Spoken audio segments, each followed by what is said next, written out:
الحمد لله نحمده ونستعينه ونستغفره ونؤمن به ونتوكل عليه ونعوذ بالله من شرور أنفسنا ومن سيئات أعمالنا من يهده الله فلا مضل له ومن يضلل فلا هادي له ونشهد أن لا إله إلا الله وحده لا شريك له ونشهد أن محمدا عبده ورسوله. Chers croyants, chers frères, chères sœurs, chères mères, la plupart d'entre nous avons le même rituel chaque vendredi. Arriver à la mosquée propre, parfumé, vêtu de beaux vêtements, et ayant récité la sourate Kahf, la caverne, et en ayant aussi récité beaucoup de fois les salutations sur le prophète sallallahu alayhi wa sallam durant ce jour. Mais à propos du sermon, on pourrait se demander quel est le but de cette obligation. Et en vérité, chaque adoration a un but. La prière, le but de la prière, c'est pour se préserver de la turpitude et du blâmard. Le but de la zakat, c'est pour se purifier de l'avarice. Le but du jeûne, pour atteindre la piété. Allah subhanahu wa ta'ala dit dans le Coran: Ya ayyuhalladhina amanu idha nudiya lis-salati min yawmil jumu'ati fas'au ila dhikrillah. Ô vous qui avez cru, quand on appelle à la salat du jour du vendredi, accourez à l'invocation d'Allah. Et les exégètes du Coran disent: l'invocation d'Allah, c'est le discours ou le sermon du vendredi et la prière.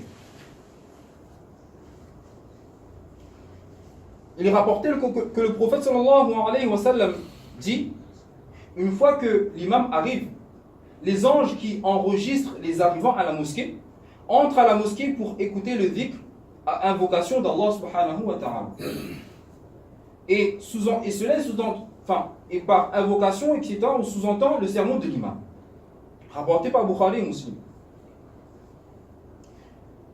L'objectif principal du sermon du vendredi, c'est assister tous ensemble au sermon. Cela ne se résume pas aux différents rituels, parfums, lecture du Coran, etc. Mais il faut y ajouter la compréhension, la méditation et l'application de ce qui y est dit. C'est pour cela que, alhamdulillah, il y a la partie en arabe et il y a aussi la traduction en français. Assister sans comprendre ce qui est dit, c'est ne pas satisfaire un des objectifs principaux du vendredi. C'est pour cela que dans le cas où l'on ne comprend pas l'arabe, il faut écouter sa traduction.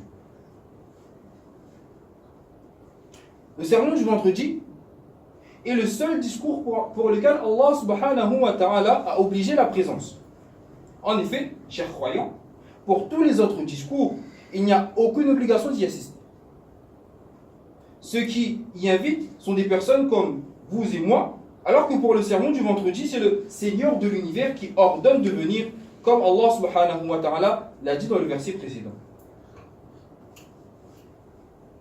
Le sermon du vendredi est aussi le seul discours pour lequel l'absence sans excuse valable est considérée comme un péché. Le prophète sallallahu alayhi wa sallam dit que ceux qui négligent la prière du vendredi cessent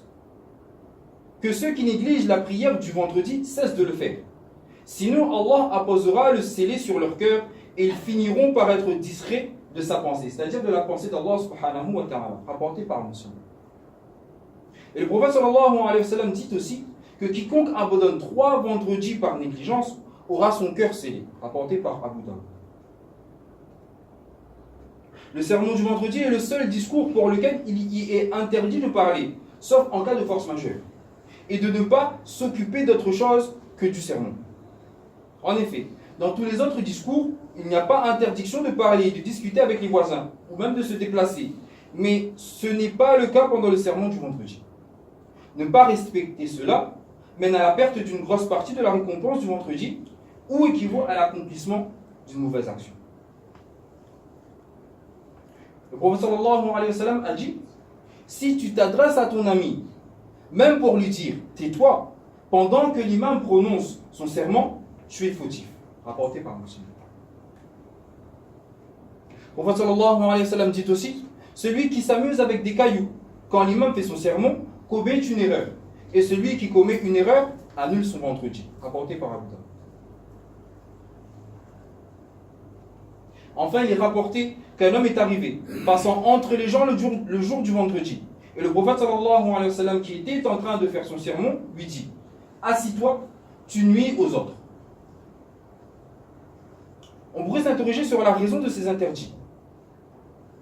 C'est en effet pour atteindre l'objectif principal du sermon, qui est de comprendre pleinement le rappel qui est fait. Maintenant, quels sont nos devoirs envers le sermon du vendredi?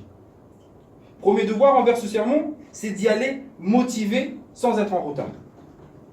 Allah subhanahu wa ta'ala dit dans le Coran: Ya ayyuhalladhina amanu idha nudiya lis-salati min yawmil jumu'ati fas'aw ila dhikrillah.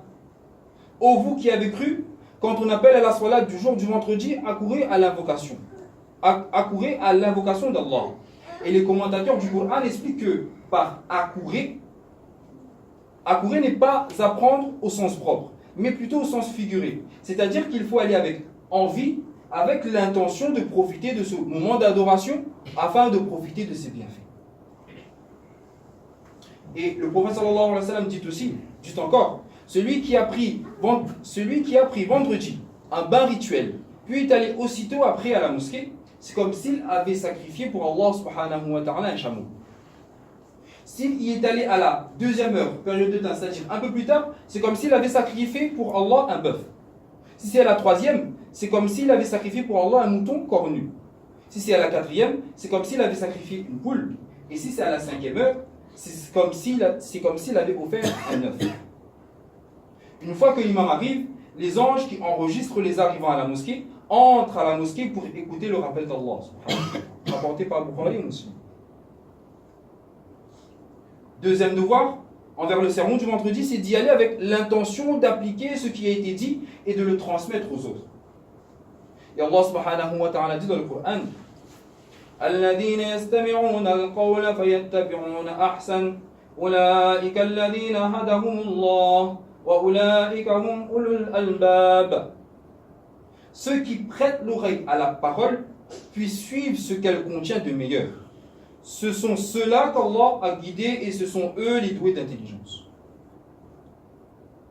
Allah subhanahu wa ta'ala nous donne le tawfiq de comprendre ces quelques paroles, de les mettre en pratique et de propager, Inch'Allah. Qu'Allah subhanahu wa ta'ala accepte nos intentions, notre venue ici. Qu'Allah subhanahu wa ta'ala nous donne le tawfiq de comprendre, de pouvoir profiter pleinement des discours du vendredi qui sont faits le vendredi, Inch'Allah. Subhanallah wa bihamdihi, subhanak Allahumma wa bihamdika, wa nashhadu an la ilaha illa anta wa nastaghfiruka wa natubu ilayk. Bismillahir rahmanir rahim, ya Allah, ya Rahman, ya Rahim. يا حي يا قيوم برحمتك نستغيث اللهم لك الحمد كله ولك الشكر كله اللهم صل على سيدنا محمد وعلى آل سيدنا محمد وبارك وسلم اللهم أعنا على تلاوة القرآن وذكرك وشكرك وحسن عبادتك اللهم اهدنا الصراط المستقيم صراط الذين أنعمت عليهم من النبيين والصديقين والشهداء والصالحين وحسن أولئك رفيقا اللهم اغفر لي وللمؤمنين والمؤمنات والمسلمين والمسلمات الأحياء منهم والأموات برحمتك يا أرحم الراحمين والحمد لله رب العالمين إن الله وملائكته يصلون على النبي يا أيها الذين آمنوا صلوا عليه وسلموا تسليما اللهم صل على سيدنا محمد وعلى آل سيدنا محمد وبارك وسلم فسبحان ربك رب العزة عما يصفون وسلام على المرسلين والحمد لله رب العالمين أقيموا الصلاة